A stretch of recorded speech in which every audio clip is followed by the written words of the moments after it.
Final lesson और criticism plan के अंतर्गत आज हम केमिस्ट्री में टॉपिक लिए चलते हैं तत्व, जिसको पढ़ाने जा रही है। मेरा नाम जया कश्यप है और आज का हमारा प्रकरण है तत्व। सबसे पहले तत्व का परिचय। ऐसे शुद्ध पदार्थ जो केवल एक ही तरीके के परमाणुओं से बने होते हैं उन्हें तत्व कहा जाता है।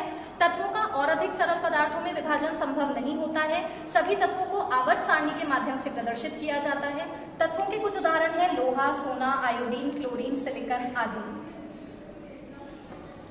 मेरा दूसरा शिक्षण बिंदु है तत्वों के प्रकार। तत्व 3 प्रकार के होते हैं, धातु, अधातु और उपधातु। ये इन्हें इनके गुणधर्मों के आधार पर बांटा गया है। सबसे पहला प्रकार है धातु। धातुएं सतह पर चमकीली होती हैं। इनमें आघात वर्धनीयता और तन्यता का गुण पाया जाता है। ये विद्युत और ऊष्मा के सुचालक होते हैं। इनका उपयोग बर्तन बनाने में किया जाता है। इसके अतिरिक्त जितने भी सोने और चांदी के आभूषण बनते हैं सभी धातु की श्रेणी में आते हैं। जो सिक्के हम उपयोग में लेते हैं वो भी धातुओं से ही निर्मित होते हैं। इसके अलावा इलेक्ट्रिसिटी की जितनी भी सप्लाई होती है उसमें जो भी कॉपर के वायर यूज होते हैं वो सारे कॉपर धातु की कैटेगरी में ही आते हैं। दूसरा प्रकार है अधातु। अधातु धातु के एकदम विपरीत होते हैं। इनकी सतह चमकीली नहीं होती। ये विद्युत और ऊष्मा के सुचालक भी नहीं होते हैं। इनमें आघात वर्धनीयता और तन्यता का गुण भी नहीं पाया जाता। ये भंगुर प्रकृति के होते हैं। चिप्स के पैकेट में जो नाइट्रोजन गैस भरी जाती है वो अधातु का उदाहरण है। इसके अतिरिक्त प्लास्टिक को बनाने में भी अधातु का ही उपयोग होता है। पेंसिल की नुक में जो ग्रेफाइट है वो कार्बन का एक अपर रूप है, वो भी अधातु की ही श्रेणी में आता है। नमक में जो आयोडीन पाया जाता है वो भी अधातु का उदाहरण है। इसके अतिरिक्त माचिस की तीली पर जो फास्फोरस का लेपन होता है, फास्फोरस भी अधातु की ही श्रेणी में आता है। तत्व का तीसरा प्रकार होता है उपधातु। उपधातु धातु और अधातु के मिले जुले गुणधर्म रखने वाले पदार्थ होते हैं।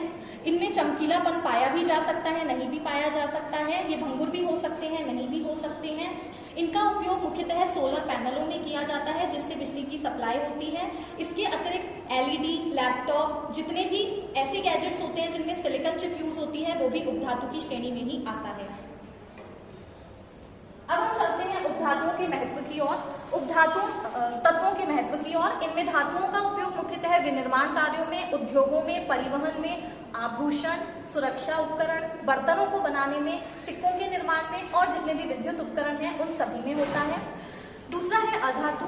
अधातु मुख्यतः प्लास्टिक, ग्लास, रबर, जल के शुद्धिकरण में जो क्लोरीन यूज होता है वो भी अधातु है। इसके अलावा ईंधन, पेंसिल में ग्रेफाइट और रोगाणुरोधक जितने भी पदार्थ हैं वो अधातुओं के उदाहरण हैं। उपधातुओं का उपयोग अर्धचालकों के निर्माण में होता है। मिश्र धातुओं को बनाने में भी उपधातु ही काम में आते हैं। आतिशबाजी में उपधातुओं का यूज होता है, बोरोन का। जैविक एजेंट उपधातुओं से बनाए जाते हैं। इसके अलावा सोलर सेल में भी उपधातु का उपयोग होता है और कंप्यूटर चिप में जो सिलिकॉन होता है वो भी उपधातु का ही उदाहरण है।